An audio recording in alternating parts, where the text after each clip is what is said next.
Third lecture of Dawn of Modern Physics, which is associated with special theory of relativity. So first of all, we should know some basic and fundamental points related to relativistic mechanics. What is relativistic mechanics? What is relativity? तो special theory of relativity को complete समझने के लिए relativistic mechanics और relativity है क्या चीज़, इनके basic concept को समझना ज़रूरी है। जैसे कि आप लोग जानते हैं कि mechanics that branch of physics which deal with the motion of particles whose relative velocity is negligible to the velocity of light। यानी मैकेनिक्स के अंदर, जनरल मैकेनिक्स में हम मोशन ऑफ पार्टिकल्स को डिस्क्राइब करते हैं, लेकिन उनकी वेलासिटी जो है अगर वेलासिटी ऑफ लाइट से कंपेयर की जाए तो वो निग्लिजिबल वेलासिटी होगी, जो आम नेकेड आई से ऑब्जर्वेबल पार्टिकल है लार्ज स्केल डायमेंशन में जो मूव करते हैं। जबकि relativistic mechanics it is that branch of modern physics in which we study motion of those particles whose velocity is comparable to velocity of light is called relativistic mechanics। यानी relativistic mechanics ये वो part होगा, वो branch होगी modern physics की जिसमें हम moving particles की मोशन को डिस्क्राइब करेंगे। लेकिन कौन से पार्टिकल की मोशन को डिस्क्राइब करेंगे? whose velocity is comparable to velocity of light और स्पीड ऑफ लाइट। ऑलमोस्ट हम कहेंगे कि that flame particle is moving with a velocity of 70% speed of light, 80% speed of light, 90% speed of light, 95% speed of light, then relativistic mechanics is applicable। Otherwise, if an ordinary particles moving with a very small velocity, then relativistic mechanics should not be applicable for ordinary material object। एक चीज़ होगी। अब relativity है क्या चीज़, पहले इसको समझने के लिए एक बड़ी इंटरेस्टिंग एग्जांपल है, कल के लेक्चर में भी मैंने दी थी। ये एक मोटरवे रोड है या एक सड़क है जिस पे दो गाड़ियां मूव कर रही हैं। एक ऑब्जर्वर है, प्लेटफॉर्म पे खड़ा है, स्टेशनरी ऑब्जर्वर रेस्ट पे है। इस ऑब्जर्वर को मैंने नाम दिया है ऑब्जर्वर ओ। लेट्स सपोज ये मैं हूँ, ठीक है, मैं मोटरवे के ट्रैक पे खड़ा हूँ और मैं एक गाड़ी की वेलोसिटी को ऑब्जर्व करता हूँ। ये गाड़ी जो है एक ट्रेन है and that train is moving with a velocity of 100 kilometre per our. तो मैं इस मूविंग ट्रेन की वेलोसिटी को ऑब्जर्व करूँगा while standing on the railway track और मोटर ट्रैक। तो मेरा नाम क्या है? ऑब्जर्वर ओ। एक अनदर ऑब्जर्वर है जो एक छोटी सी मोटर कार में बैठा हुआ है और उसका नाम है ओ प्राइम। अब वो जिस मोटर कार में बैठा हुआ है, that motor car is moving with speed of 40 kilometre per our, ठीक है। वो ऑब्जर्वर मेरे पास से गुजरता है, ठीक है, किस स्पीड के साथ? 40 किलोमीटर पर आवर की स्पीड के साथ, और वो मोटर कार के अंदर बैठा हुआ है। उसका नाम है ओ प्राइम। ओ मैं हो गया, ओ प्राइम मूविंग ऑब्जर्वर हो गया।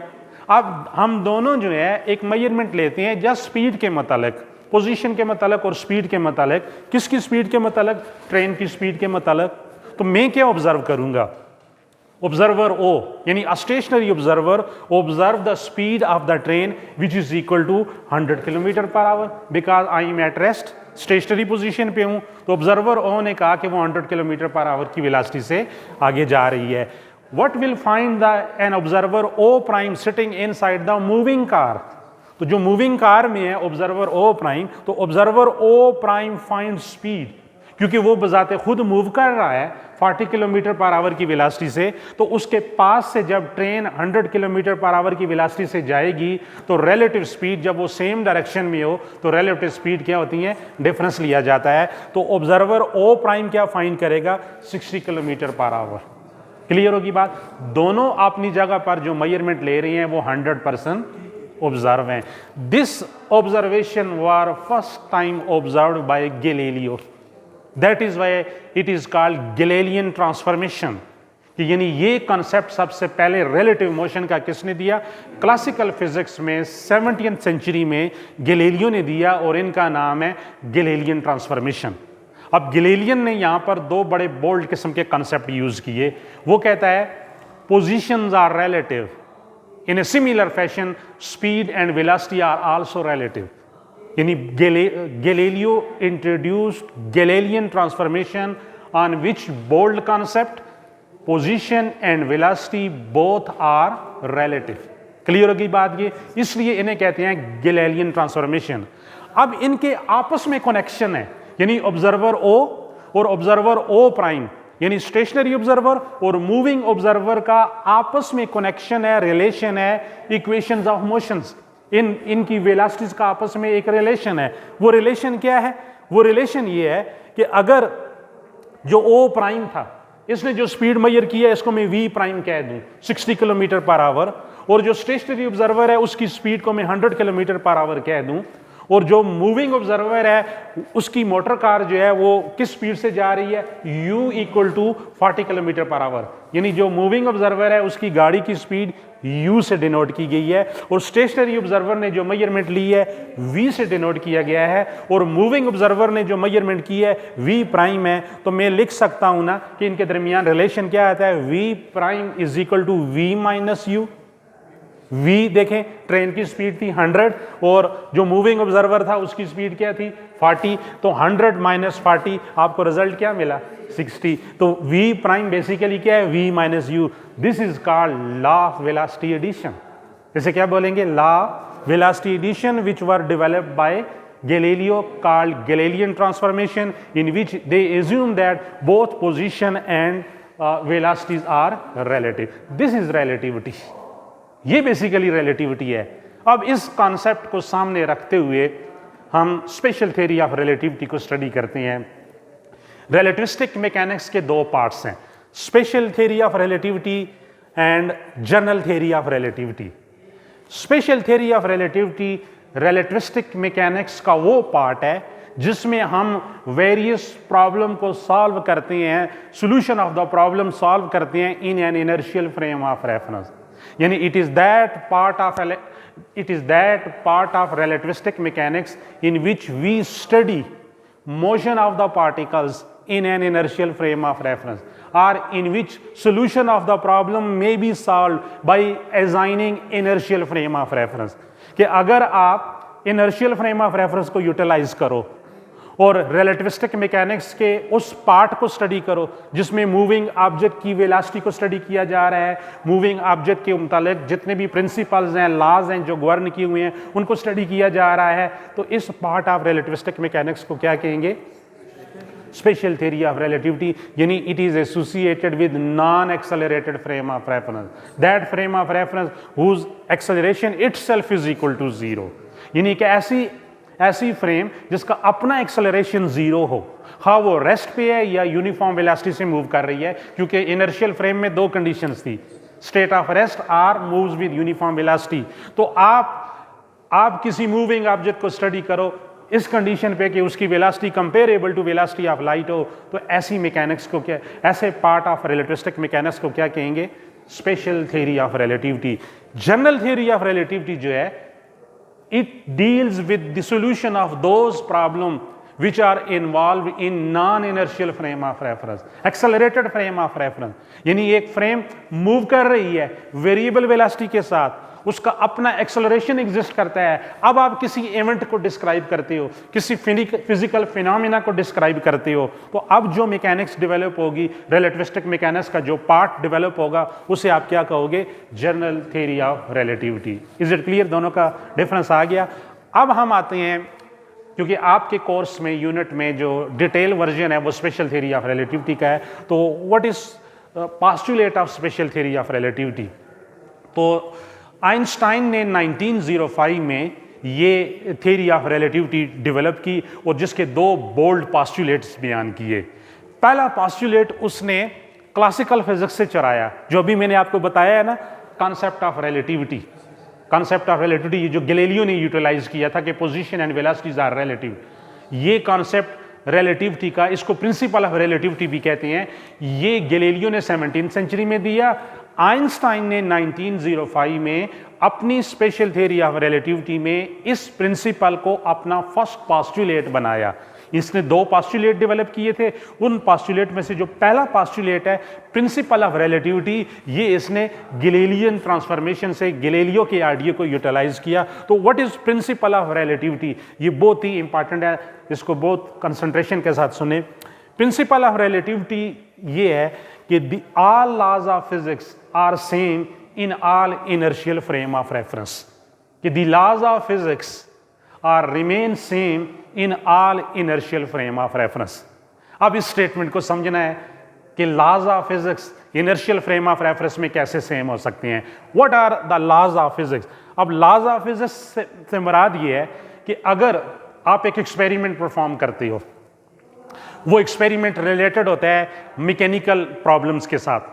आप time period of simple pendulum study करने जा रहे हो, time period of mass spring system study करने जा रहे हो, आप ये एक्सपेरिमेंट परफॉर्म कर सकते हो ऑप्टिक्स के साथ, यानी लाइट की रिफ्लेक्शन, रिफ्रैक्शन, डिस्पर्शन, पोलराइजेशन, आप ये एक्सपेरिमेंट परफॉर्म कर रहे हो। आप कोई थर्मल एक्सपेरिमेंट परफॉर्म करते हो, कंडक्शन, कन्वेक्शन, थर्मोडायनामिक्स के साथ एसोसिएटेड, हीट और टेम्परेचर के साथ। आप कोई इलेक्ट्रिकल एक्सपेरिमेंट परफॉर्म करते हो, इलेक्ट्रिकल एक्सपेरिमेंट, ओम लॉ आप स्टडी करना चाह रहे हो, रेजिस्टिविटी, कंडक्टिविटी मेजरमेंट करने चाह रहे हो, तो आप इन एक्सपेरिमेंट के साथ एसोसिएटेड लॉज को अप्लाई करोगे।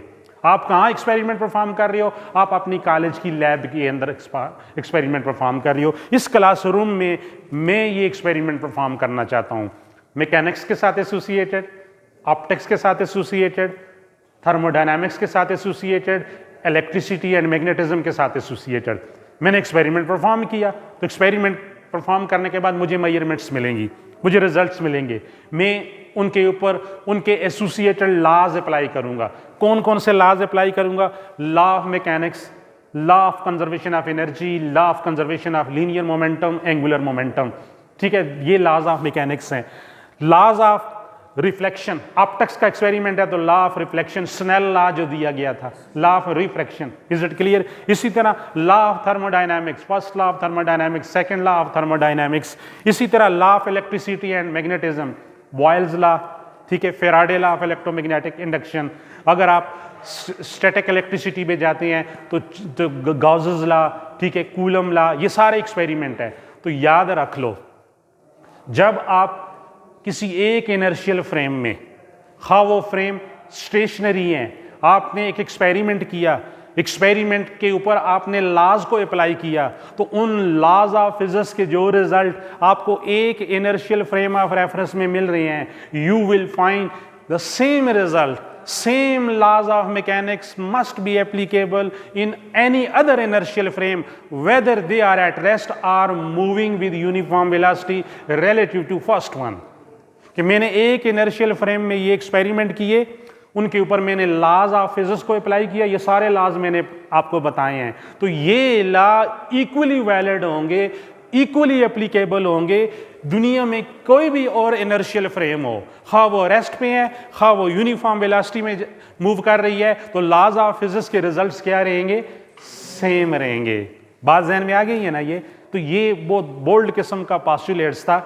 अब यहाँ पर एक चीज़ बहुत सारे मैंने देखा है जगहों पर गलत बताई जाती है कि लेट्स सपोज ये हमारे पास लेबॉर्ट्री है, ठीक है, इस लेबॉर्ट्री के अंदर मैंने एक एक्सपेरिमेंट परफॉर्म किया और उसके ऊपर मैंने लॉज अप्लाई किए। इसमें न्यूटन लॉ ऑफ मोशंस भी आता है, याद रख लो, न्यूटन लॉज ऑफ मोशंस भी आती हैं। मैंने एक एक्सपेरिमेंट परफॉर्म किया और मैंने मेजरमेंट ली, मेरी मेजरमेंट्स और एक इनर्शियल फ्रेम मूविंग स्टेट में है, कांस्टेंट वेलोसिटी से मूव कर रही है। अब जो कांस्टेंट वेलोसिटी से मूव कर रही है, हमने कल भी पढ़ा था कि मोशंस आर रिलेटिव। अभी आप देखें कि जो ऑब्जर्वर रेस्ट पे था उसने वेलोसिटी मेजरमेंट की तो रिजल्ट और आ रहा था, और जो मूविंग ऑब्जर्वर था रिजल्ट और आ रहा था। Measurement might be different, measurement जो है वो स्टेशनरी ऑब्जर्वर और मूविंग ऑब्जर्वर भी किसी एक एक्सपेरिमेंट के मतलब क्या हो सकती हैं? डिफरेंट हो सकती हैं, but laws of physics should remain same. उनके साथ एसोसिएटेड जो लॉ होगा ना, वो लॉ वायलेट नहीं होगा, वो लॉ रिमेन सेम रहेगा। यानी मूविंग ऑब्जर्वर भी किसी इवेंट को ऑब्जर्व करता है, किसी फिजिकल फिनोमेना को ऑब्जर्व करता है। मूविंग ऑब्जर्वर जब law of conservation of momentum, linear momentum, angular momentum, law of conservation of charge, energy principal ये अप्लाई करेगा, तो मूविंग ऑब्जर्वर के लॉज ऑफ फिजिक्स का रिजल्ट और स्टेशनरी ऑब्जर्वर के लॉज ऑफ फिजिक्स का रिजल्ट सेम होगा। हाँ, उन दोनों की मेजरमेंट आपस में क्या हो सकती है, डिफरेंट हो सकती है। This is very important point as far as principle of relativity is concern. तो अब आप देखें, दोबारा मैं इसकी स्टेटमेंट लेता हूं कि all laws of physics are remain same in all inertial frame of reference. तो ये जब लफ्ज all inertial frame of reference use कर रहा है कि इनर्शियल फ्रेम में मैंने कहा था ना कि दो पार्ट है, स्टेशनरी फ्रेम और that frame which are moving with uniform velocity, लेकिन दोनों का एक्सेलरेशन क्या होगा, जीरो होगा। तो लॉज ऑफ फिजिक्स का आपस में जो रिलेशन है, लॉज ऑफ फिजिक्स में जो वेरिएबल्स हैं, जो फिजिकल क्वांटिटीज हैं, जैसे F इक्वल टू m में फोर्स, मास और एक्सेलरेशन का रिलेशन है, तो ये फोर्स, मास और एक्सेलरेशन का जो रिलेशन है, ये एक स्टेशनरी इनर्शियल फ्रेम का ऑब्जर्वर और मूविंग इनर्शियल फ्रेम का ऑब्जर्वर, ये इक्वेशन किसी सूरत में वायलेट नहीं कर सकता। ये एक लॉ है, न्यूटन सेकंड लॉ। इसका रिजल्ट क्या आएगा, किसी इवेंट के मुतालिक सेम आएगा। तो this is principle of relativity जो है। अब इसको एक और तरीके से भी, यानी इसी स्टेटमेंट को किसी और तरीके से भी हम लोग लिख सकते हैं। बहुत ही इंपॉर्टेंट स्टेटमेंट, इस चीज को समझे कि it is impossible to perform an experiment in an inertial frame to detect its motion. कि अगर आप इनर्शियल फ्रेम में हैं तो ये इम्पॉसिबल है कि उस इनर्शियल फ्रेम की मोशन को आप कोई एक्सपेरिमेंट परफॉर्म करके खुद से डिटेक्ट कर सकें। आप नहीं डिटेक्ट कर सकते हैं। It is impossible to perform an experiment in an inertial frame to detect its motion by itself. यानी फॉर एग्जांपल, लेट्स सपोज, बात को समझे जरा, ये एक इनर्शियल फ्रेम है, ये रूम इनर्शियल फ्रेम है, स्टेशनरी है। हम खुद से कोई एक्सपेरिमेंट परफॉर्म नहीं कर सकते हैं इस रूम की इनर्शियल नेचर को ऑब्जर्व करने के लिए। In order to observe the inertial nature of this room, you should change your coordinate axis, you should change your frame of reference. Moon वाला ऑब्जर्वर हमें ऑब्जर्व कर रहा है कि ये रूम क्या कर रहा है, मूव कर रहा है। मार्स वाला ऑब्जर्वर, मार्स का ऑब्जर्वर, सन का ऑब्जर्वर ये ऑब्जर्व कर रहा है कि ये रूम क्या है, मूव कर रहा है। लेकिन आप अभी बैठे हुए हो, कल आओगे इस रूम को इधर ही पाओगे, परसों, एक माह बाद, एक साल बाद अगर कोई फिजिकल केमिकल चेंज नहीं होती है तो ये रूम एज इट इज रहेगा। तो इसलिए इसका ये जो प्रिंसिपल रिलेटिविटी है, इसका जो दूसरा पार्ट है, इसको इस तरीके से भी लिखा जा सकता है कि it is impossible to perform an experiment in inertial frame to detect its motion. अब एक दो दलील और देता हूं कि लॉज ऑफ फिजिक्स के, ये तो मैंने जरा फिजिकली टेक्निकली बात की है। आम लाइफ में जो है ना, आप अपने घर में, स्कूल में, कॉलेज में, ठीक है, आपके पास चाय का कप है, आप वो चाय एक कप से दूसरे कप में पोरिंग करते हो, ठीक है, आप अंडेल रहे हो, या वाटर है, एक गिलास से दूसरे गिलास में आप वो वाटर अंडेल रहे हो। If an aeroplane is moving with uniform velocity, तो आप एरोप्लेन के अंदर हो, you R be the part of the moving aeroplane. तो जो एरोप्लेन की वेलोसिटी है वही आपकी वेलोसिटी होगी, और वो यूनिफॉर्म वेलोसिटी से जा रहा है तो उसका एक्सेलरेशन जीरो है। इट मीन एरोप्लेन का फ्रेम ऑफ रेफरेंस कौन सा है, इनर्शियल है।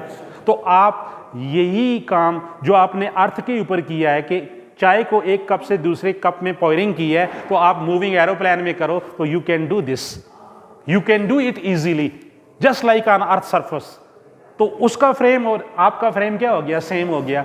यानी आपने अक्सर देखा होगा कि मूविंग एरोप्लेन में एयर होस्टेस जो है वो फूड आइटम्स ट्रे में लेती है, बर्गर वगैरह हो गया, कोल्ड ड्रिंक्स हो गया, केचप वगैरह हो गया, और हर पैसेंजर के पास जा रही है, उनको पेश करती है। वो फूड आइटम लेती हैं और फिर दूसरे तीसरे, और आम मूवमेंट कर रही है। जब आम मूवमेंट कर रही है इस तरह के, जिस तरह अर्थ सरफेस पे आप लोग अपने घर में, स्कूल, कॉलेज में, ग्राउंड में या सैन में चहलकदमी करते हो, क्यों कि both are an inertial observer. लेकिन अगर आपने ये ऑब्जर्वेशन की हो कि आप सड़क के ऊपर एक ऐसी गाड़ी में बैठे हुए हैं कि जो वेरिएबल वेलोसिटी से मूव कर रही है, और उसमें अगर आप किसी से कहें कि भाई फूड आइटम्स दो, तो जब वो फूड आइटम हाथ में ला के किसी पैसेंजर के पास जाएगा, उसे धक्का लगेगा, वो गिरेगा। वो गिरेगा क्यों? कि वो जो गाड़ी है वेरिएबल वेलोसिटी से जा रही है, उसका एक्सेलरेशन एग्जिस्ट करता है, नॉन इनर्शियल फ्रेम में है, तो ऑसलिंग की कंडीशन, अचकोले लगना, ऑसिलेशन आती है, तो वो उस तरह वो काम या वो वर्क डन परफॉर्म नहीं कर सकती जिस तरह मूविंग एरोप्लेन के अंदर कर रही है। तो रिजल्ट सेम आ गए ना, यानी एरोप्लेन का रिजल्ट और अर्थ सरफेस पे आपने जो काम किया, ये दोनों इवेंट्स, ये दोनों वर्क डन जो है ना सेम आ रहे हैं। This is principle of relativity कि laws of physics are same. Is it clear? अब आपके माइंड से ये मतलब शक शुबा खत्म हो गया। सेकेंड रिजल्ट की तरफ आती हैं। Second postulate of which were developed by Einstein in 1905 while discussing special theory of relativity, principle of constancy of speed of light. तो जो देनी है, the speed of light in free space has the same value c for all inertial observer regardless to the state of motion. Speed of light in free space possessing same value c for all the observer, for all inertial observer, regardless to the motion of observer or source. It is independent to the relative motion of source and observer.